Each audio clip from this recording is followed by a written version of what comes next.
The House of Commons Heritage Committee is expected to hear today from the President of Hockey Canada as hearings continue into how the governing body handled allegations of sexual assault. CTV's Kevin Gallagher joins us live with the latest developments in this ongoing, unfolding scandal, and it seems to get a little bit day by day. We're finding out more information about who knew what and when and who did nothing. Yeah, and I think this is a big issue here, Jamie, because yesterday we, of course, learned that, Sport Canada knew about these allegations for 4 years and hadn't informed the minister. Sport Canada, of course, is a federal, government organization that's part of Heritage Canada, and they actually provide the federal funding for sporting organizations like Hockey Canada.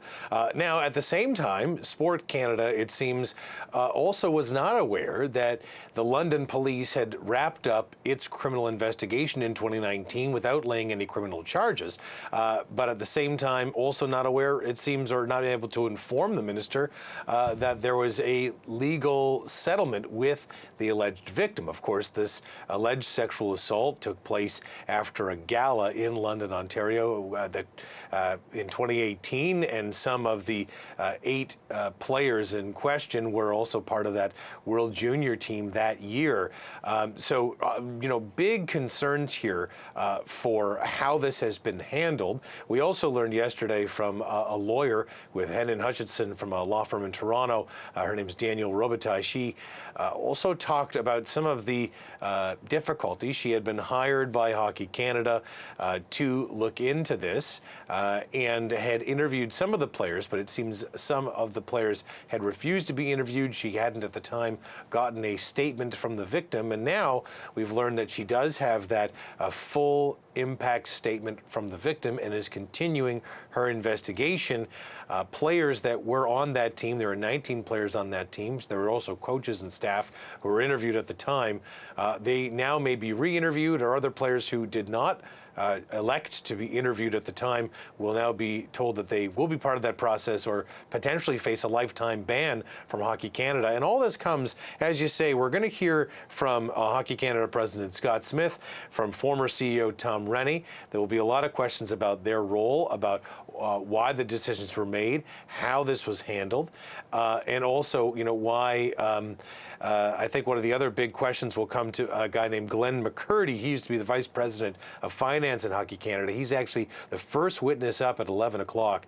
He was in charge of what's known as this reserve fund, and that was there to take care of certain liabilities. And we learned, of course, that the settlement was paid out, a $3.5 million settlement paid out to the alleged victim in this case back in the victim who lodged a complaint in 2018. It's paid from this fund that is there to pay out historical sexual assault claims, among other liabilities and sort of unexpected expenses that come up for Hockey Canada.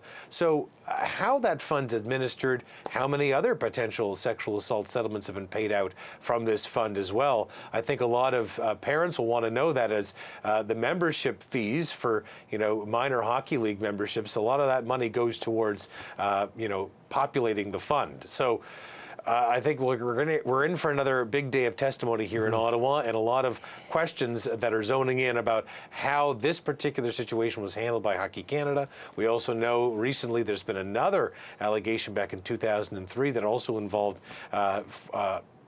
players on the World Junior team that surround an allegation of sexual assault. So certainly there's a long history here that has to be delved into. Yesterday, we heard from Sport Minister Pascal St-Onge, who, of course, was not informed about this until just recently, has cut the funding of Hockey Canada. And she also questioned whether the current leadership is the right group to have in place to deal with some of the problems facing Hockey Canada. We've also heard calls from, say, advocates like Sheldon Kennedy, a former NHL player and a victim of abuse himself, a survivor of abuse, I should say, also saying that he doesn't have faith in the current board of directors to right the ship here for Hockey Canada.